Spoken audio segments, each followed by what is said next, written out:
ও বৌমা, ও বৌমা, কই গেলা?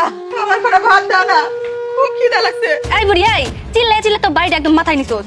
এত ক্ষুধা লাগে কিসের জন্য তোর? হ্যাঁ, খাওয়াইতে খাওয়াইতে আমি তো নিজে একদিন ফকির হয়ে যাবো। বৌমা, আমার খুব খিদা লাগছে, দাও খাওনটা দাও। ও বাবা, নিজের পোলায় কামাই করে সেই জন্য আমার সবসময় তারে খাউন দিয়ে বসায় রাখতে হবো। ধর। বৌমা, পুরা মরিচ আর পেঁয়াজ দিয়ে ভাত দিলা। বললাম আজকে নাকি বড় মাছ রাঁধছো, আমার তো মাছের দরকার নাই, একটু ঝোল দাও না, ঝোল দিয়ে ভাত খাই।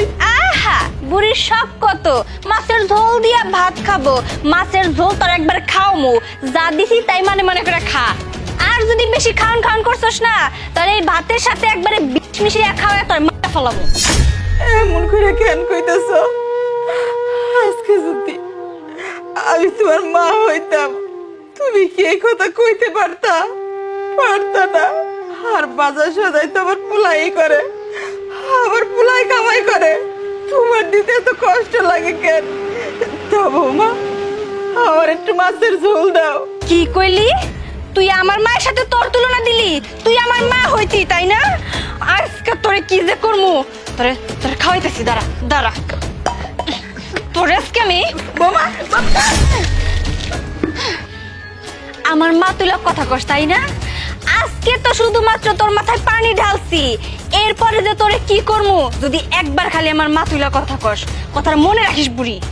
একদম ঠিক কথা কইছো। এই বুড়ি, এই তুই আমার বউটা একটু শান্তিতে থাকতে দিতে পারোস না? হ্যাঁ, সারা দিন তো গিলোস, কোনো কাজ কাম করস না। আমার বউটা এত কষ্ট করে রান্না বান্না করে সারা জায়গায় কাজ কাম করে, হ্যাঁ, আমার বউটার একটু শান্তিতে থাকতে দাস না, নিজে শান্তি খুঁজোস। তোর শান্তি আমি বাইট করতে আসছি। বউ, একটা কাম করো তো, যাও তো কোন যা লাঠি টাঠি আছে কিনা। আচ্ছা ঠিক আছে।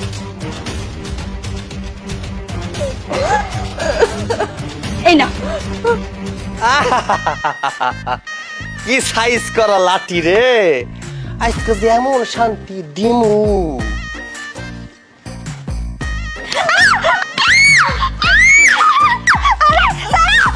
এই, দাঁড়া।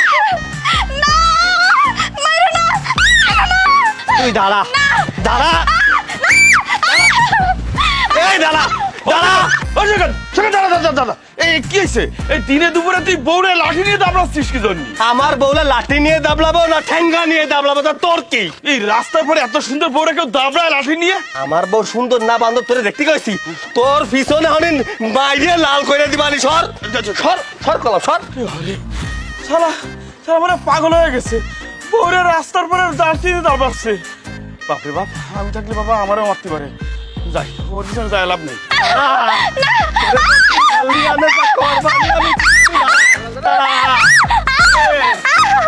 এইবার কিডা বাঁচাবে তোরে? হ্যাঁ, এইবার তো ধরে ফেলাইছি, তোরে বাঁচাবে না কিডা? হ্যাঁ, চল বাড়ি চল, আজকে তোরে যে মজা দেখাবো আমি, তুই সারা জীবনও দেইসনি। চল বাড়ি চল। সাইরা দাও, ব্যথা লাগতেছে। সাইরা দাও, ব্যথা পাইতাছি। আয় এদিকে আয়। এদিক কর। এই, তোর এত বড় সাহস, তুই আমার মার গায়ে পানি ঢাইলা দেস? হ্যাঁ, তোরে তো আজকে মাই দেখ। না বাবা না, মারিস না, লাঠিটা ফালাই দে। দেখ মায়ের ভালোবাসা কারে কয় এটা দেখ। যে মায়েরে তুই দিনের পর দিন না খাওয়ায়া রাখছস, সেই মা তোর হইয়া আমার কাছে কইতাছে তোরে না মারতে। আরে আমার মা তোর লগে কি দোষ করছিল? হ্যাঁ, সারা দিন তুই আমার মার লগে খারাপ ব্যবহার করস, কেন করস? আরে এই মা না থাকলে তুই আমারে কোনতে পাইতি? ক পাইতি না। আমার মা আমারে 10 মাস 10 দিন গর্ভে ধারণ করায়া বড় করছে, মানুষের মতো মানুষ করছে। তোরে আমি বিয়ে করে নিয়ে আইছি, তুই আমার মার সেবা যত্ন করবি কিনা? তুই আমার মার গায়ে পানি ঢেলা দেস, আমার মারে পান্তা ভাত খাওয়াস? হ্যাঁ, এই তোর মা কি তোর শিক্ষা দিছে? বাপের বাড়ি থেকে এটা শিখছস তুই? মা, তুমি আজকে কোনো কথাই কইবা না। ওরে আমি এমন মায়ের মারুম তোর বাপের নাম পর্যন্ত ভুলা যাইব। এই না, আমার ভুল হইছে, আমার তুমি ক্ষমা করে দাও। আমার কাছে ক্ষমা চায় কোনো লাভ নাই, ওই আমার মার কাছে মাপ চা। মা, আপনি আমারে ক্ষমা করে দেন, আমার ভুল হয়ে গেছে। আজকের পর থেকে আপনার সাথে আমি আর কোনোদিন এই ধরনের আচরণ করবো না। আজকের পর থেকে ঠিক মতো খাবার দাবার দিমু, সেবা যত্ন করবো, কারণ আপনি তো আমার মায়ের মতোই। আপনি আমার ক্ষমা করে দেন মা। বৌমা, আমি তোমার মাফ করে দিছি। বাবা, বৌমা ছোট মানুষ, তুই মাফ করে দে বাবা। যা, আমার মায় কইছে বিদায় তোরে মাফ কইরা দিলাম। আর যদি কোনোদিন দেখছি আমার মার লগে খারাপ ব্যবহার করতে, তাইলে তোর একদিন কি আমার যে কয়দিন লাগে, বুঝছস? আর একটা কথা সবসময় মনে রাখবি, মায়ের নাম বাবাজি। যা, আমার মায়ের এখন গোসল করায়া সুন্দর মতো খাওয়ায়া ঘুম পাড়াই দিবি, মনে থাকবো?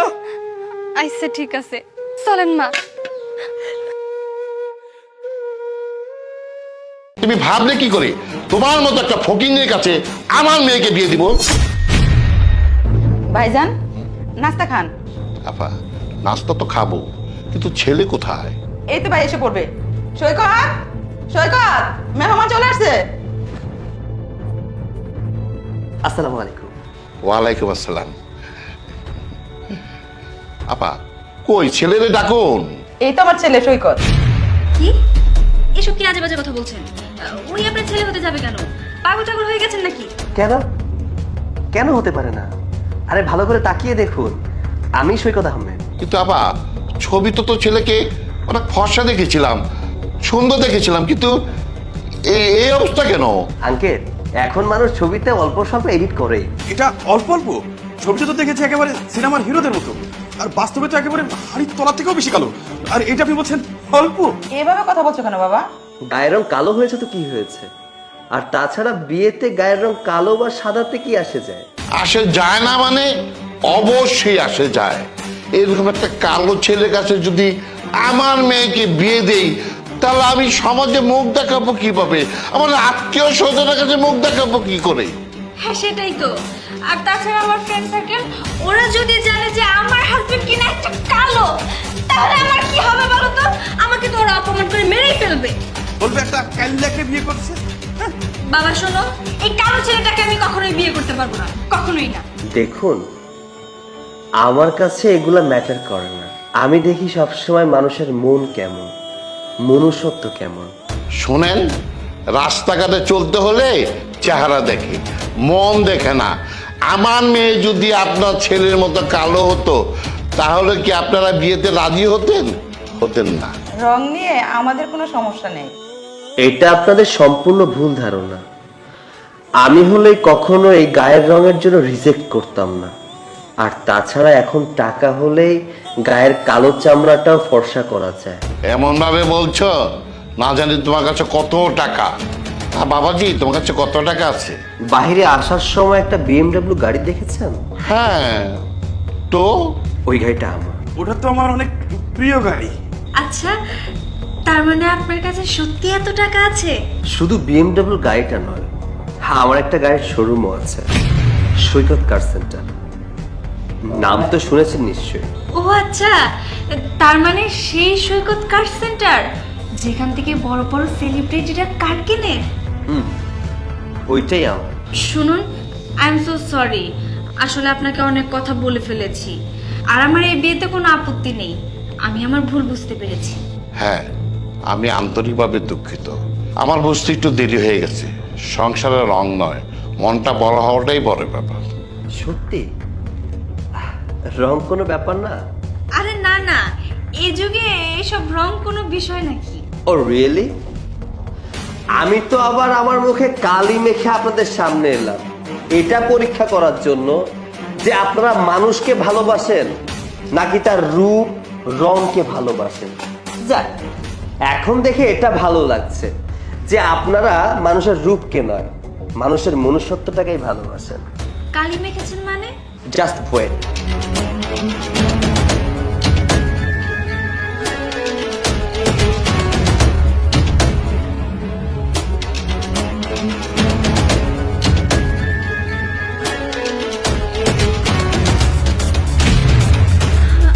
আরে আপনি তো বেশ হ্যান্ডসাম। Thank you. এইবার তো লোকজনে বলবে, তাই না, যে খুব সুন্দর জুটি। হ্যাঁ অবশ্যই। আচ্ছা, একটা কথা বলুন তো, আপনাদের কাছে টাকা পয়সাই সব কিছু নাকি মানুষের গুরুত্ব সব থেকে বেশি? অবশ্যই মানুষ। ও রিয়েলি? আমি তো ভেবেছিলাম আপনাদের কাছে মানুষের থেকে টাকা পয়সার মূল্য অনেক বেশি। বাই দ্য ওয়ে, একটু আগে যে কথাটা বললাম, বাইরে যে গাড়িটা দাঁড়িয়ে আছে ওটা আমার, বেসিক্যালি গাড়িটা আমার না, ওটা আমার বন্ধুর কাছ থেকে নিয়েছি। হোয়াট? তার মানে ওই গাড়িটা আপনার না? না, আপনাদের যা বলেছি ওসব আমার কিছুই না। আমি তো সামান্য 12,000 টাকা স্যালারিতে চাকরি করি। 12,000 টাকা স্যালারি চাকরি করো? আরে আমার মেয়ে তো চায়ের বিলই দিতে হয় 12,000 টাকার বেশি। আজব তো আঙ্কেল, এটা কেমন কথা বললেন বলুন তো? আমি তো চাকরি করছি, তাই না? আর সামনে আমার বেতন বাড়বে। কতটুকু বা পারবে? বড় জোর 20, 30, 50,000। তুমি জানো আমার মেয়ে প্রতি মাসে শপিং খরচ কত? 1 লক্ষ টাকা। আর তুমি ভাবলে কি করে তোমার মতো একটা ফকিন্নের কাছে আমার মেয়েকে বিয়ে দিব? আজব তো, আপনারা আবার এভাবে কেন কথা বলছেন? একটু আগে না বললেন যে আপনাদের কাছে মানুষের গুরুত্ব সব থেকে বেশি? এখন তো দেখছি আপনাদের কাছে টাকার গুরুত্বটাই বেশি। এখন তো ফর্সা দেখছেন, সুন্দর দেখছেন, তাহলে সমস্যাটা কোথায়? তো আমি কি করব? আপনার এই চেহারা বিক্রি করে কি আমি টাকা ইনকাম করব? তার মানে পরিশেষে এটাই বোঝা গেল, তোমাদের কাছে মানুষের কোনো গুরুত্ব নেই। সে কালা হোক আর ধলা হোক, টাকাই সব থেকে বড় মূল্যবান, রাইট? অবশ্যই টাকাই বড় ব্যাপার। চল মা। দাঁড়ান, পরে কিন্তু আপনারা পস্তাবেন। কি বললেন? আপনার এই ছেলেকে বিয়ে না করলে আমি পস্তাবো? আসলে আমার ছেলে ফকিনি না, ওর টাকা পয়সা বাড়ি গাড়ি সব কিছুই আছে, শুধু তোমাদেরকে পরীক্ষা করার জন্য এত কিছু করেছে। আসলে কি হয়েছে বাবা? কিছুই হয়নি আঙ্কেল, আর চিন্তা করবেন না, কিছু হবেও না। না না না, আপনি কিন্তু আমাদের ভুল বুঝছেন। এক্সকিউজ মি, বোকা অন্য কাউকে বানাবেন, আমাদেরকে বোকা বানানোর কোনো প্রয়োজন নেই। শুনুন, যে টাকাকে মানুষ সম্মান করে সেই টাকা কিন্তু মানুষই ইনকাম করে। আর হ্যাঁ, টাকাকে সম্মান করে কোনো লাভ নেই। যদি সম্মান করতে হয় তাহলে মানুষকে সম্মান করুন, দেখবেন সেই মানুষটাও আপনাদেরকে সম্মান করবে। টাকাকে যদি সম্মান করেন সেটা একদিন ফুরিয়ে যাবে। ভালো যদি মানুষকে বাসেন তাহলে পৃথিবী জয় করতে পারবেন। কিন্তু বাবা। চুপ, একদম চুপ। আপনাদের মুখ থেকে আর একটা কথাও শুনতে চাচ্ছি না। ভালোই ভালোই আমার বাসা থেকে এই মুহূর্তে বেরিয়ে যান, আর তা না হলে দারোয়ান ডেকে ঘাড় ধাক্কা দিয়ে বের করে দেবো। যান।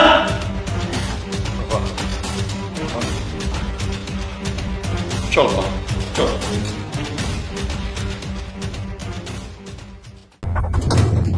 এই দাঁড়া, তুই এখানে ঢুকছিস কেন? এখানে গরিবদের খেতে দেই না। আরে আজব ব্যাপার, আমি কি ফ্রিতে খাবো নাকি? আমি তো টাকা দিয়েই খাবো, তাই না? টাকা দিয়েই তো খাবি। তুই কি আদৌ জানিস এখানে এক কাপ চায়ের দাম কত? আরে তুই এক কাপ চায়ের দামের কথা বলছিস, ও কি এখানে এক বোতল পানি এফোর্ড করতে পারবে? আরে আজব ব্যাপার তো, আপনারা এভাবে কেন কথা বলছেন? আপনারা জানেন আমি কে? কে তুই? তোকে তো দেখে মনে হচ্ছে রাস্তার কোনো ভাঙাড়িওয়ালা, আর তোর মতো ভাঙাড়িওয়ালার সাথে কিভাবে কথা বলবো বল? আর শোন, তুই না জেনে না বুঝে এখানে ঢুকছিস, আর আমাদের দায়িত্ব তোকে আটকানোর। তোকে তো দেখে মনে হচ্ছে না যে তোর যোগ্যতা আছে এর ভিতরে বসে খাওয়ার। আর এখানে খেতে হলে না তোর 7 জন্মের ইনকাম দরকার, আর তোর কোনো যোগ্যতাই নেই এই দামি রেস্টুরেন্টে বসে খাবার। আপনারা এসব অভদ্রতা বাদ দিয়ে নিজেদের কাজে মন দিন, আমার পথ ছাড়ুন। এই দাঁড়া, আমাদের নিজেদের কাজ আমরা নিজেরাই করছি, এখানে যাকে তাকে ঢুকতে দেই না। তুই যা এখান থেকে। তাছাড়া আর একটা পা যদি ভিতরে বাড়াস তাহলে তোকে 500 টাকা জরিমানা দিতে হবে। 500 টাকা জরিমানা? জরিমানা দিতে হবে কিসের জন্য? আশেপাশে তাকিয়ে দেখ, এখানে কত এলিট শ্রেণীর লোকজন আছে। এদের সাথে বসার স্ট্যান্ডার্ড কি তোর আছে? এদের সাথে তাল মেলানোর যোগ্যতাই যখন নেই, তখন এর ভিতরে ঢুকতে গেলে তো 500 টাকা জরিমানা দিতেই হবে। আচ্ছা অনু, বাদ দে তো, শুধু শুধু ওর কাছ থেকে 500 টাকা নিয়ে আমাদের কোনো লাভ নেই। ওকে দেখে তো মনে হতো সারা মাসের ইনকাম 1 থেকে 1,500 টাকা।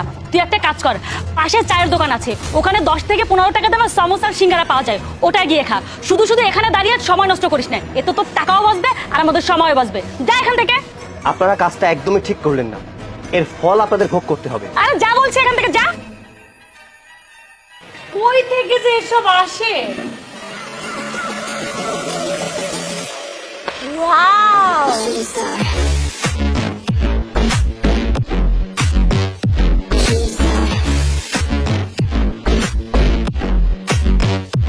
Good night.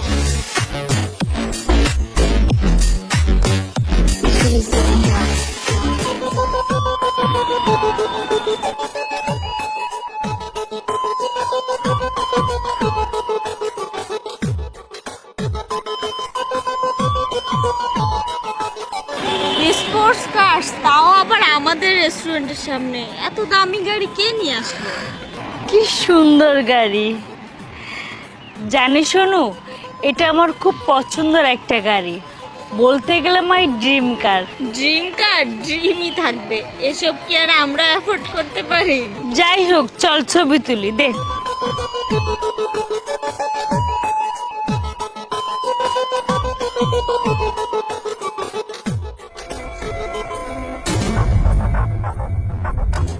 Excuse me, side দিন প্লিজ। কেন, গাড়ি ধুবি বুঝি? জি না, গাড়ি বের করুন। আরে বাবা, দেখো না, গাড়ির ড্রাইভার, আর গাড়ির ড্রাইভারও তখন আমাদেরকে বলে যে কে সে, তাকে আমরা চিনি কি না। যাক, অন্তত এটা জেনে ভালো লাগছে যে ও ভাঙাড়িওয়ালা না, গাড়ির ড্রাইভার। যখন কিছু জানেনই না, তখন এই ব্যাপারে কথা না বলে আপনাদের তিক্ত মুখটা বন্ধ রাখা উচিত। এই, তুই কি বলতে চাচ্ছিস? বলতে চাচ্ছি এই গাড়িটা আমার, গাড়িটা চালাই আমি, আর এই গাড়িটার মালিকও আমি। তাহলে সকালে ওই অবস্থায় দেখলাম কেন? ও আচ্ছা আচ্ছা, এইবার বুঝতে পেরেছি। তার মানে সকালে আপনারা আমার পোশাক দেখে আমাকে জাজ করেছেন, রাইট? শুনুন, সকালবেলা আমার গাড়ির চাকাটা পাংচার হয়ে গিয়েছিল, ওটা পরিবর্তন করার প্রয়োজন ছিল। এত সকালে পাংচার হয়েছিল যে কোনো মেকানিক পাবো বলে আমার মনে হচ্ছিল না, তাই নিজের গাড়ির চাকা আমি নিজেই রিপেয়ার করে ফেলেছিলাম। তাই হয়তো আমার গায়ে কালি লাগাচ্ছিল। এর জন্য আপনারা আমাকে ভেবেছেন আমি ভাঙাড়িওয়ালা, তাই না? আচ্ছা, তখন অমন অবস্থা দেখে আমরা বুঝতে পারিনি। ও আচ্ছা, আপনারা বুঝতে পারেননি। আচ্ছা ঠিক আছে, আমি মানলাম আপনারা বুঝতে পারেননি। আমি তো আপনাদেরকে বলেছিলাম যে আমার কাছে টাকা আছে। আপনারা আমাকে গরিব ভেবে রেস্টুরেন্ট থেকে বের করে দিয়েছিলেন। কেন? একজন গরিবের কি রেস্টুরেন্টে বসে খাওয়ার অধিকার নেই? তার কাছে টাকা থাকা সত্ত্বেও কি তারা আপনাদের রেস্টুরেন্টে বসে খেতে পারবে না? এই সংবিধান কোথাও লেখা আছে নাকি? আচ্ছা, আপনারা বললেন আপনাদের এই রেস্টুরেন্টে এলিট ফ্যামিলির লোক ছাড়া কেউ খেতে পারে না। আমাকে একটা কথা বলুন তো, আপনার বাসায় যে চাকর বাকর আছে, আপনারা যে খাবার খান, এগুলো কি আপনার চাকর বাকরে খাওয়ান না? আপনার চাকর বাকর যেখান থেকে বাজার করে, আপনারা কি সেখান থেকে বাজার করেন না? আপনার চাকর বাকর যে পানি পান করে, আপনারা কি সেই পানি পান করেন না? তখন এসব ভেদাভেদ কোথায় থাকে? আসলে আপনাদের এই কর্মকাণ্ডকে বলা হয় হিপোক্রেসি। আপনাদের মতোই ছোট মনের মানুষের সাথে কথা বলার কোনো ইচ্ছাই আমার নেই। আপনারা সরুন, আমাকে যেতে দিন। দেখুন, আমাদের ভুল হয়ে গেছে, প্লিজ আমাদেরকে মাফ করে দিন। একটা কথা কি জানেন, আপনারা যখন আমার সাথে ওইখানে খারাপ ব্যবহার করেছিলেন, আমি চাইলে আপনাদের মালিককে ফোন দিয়ে আপনাদের ব্যাপারে সবকিছু জানিয়ে দিতে পারতাম, যে আপনারা গরিবদের সাথে কতটা খারাপ ব্যবহার করেন। মানে আপনি কিভাবে জানবেন? আপনি কি চিনেন নাকি আমাদের স্যারকে? এই রেস্টুরেন্টের মালিক আমার ফ্রেন্ড হয়, সো আমি চাইলেই আপনার চাকরিটা ওই মুহূর্তেই নট করে দিতে পারতাম, চাকরি থেকে বের করে দিতে পারতাম। কিন্তু কেন করিনি জানেন? কারণ আপনাদের এখানে চাকরি করেই পেট চলে, আর আমি মানুষ হয়ে একটা মানুষের পেটে লাথি দিতে চাই না। এখনো সময় আছে, নিজেদেরকে শুধরে নিন, আর তা না হলে এমন এক জায়গায় আটকে যাবেন যেখান থেকে কখনো বের হতে পারবেন না। শুনুন আমাকে যেতে দিন।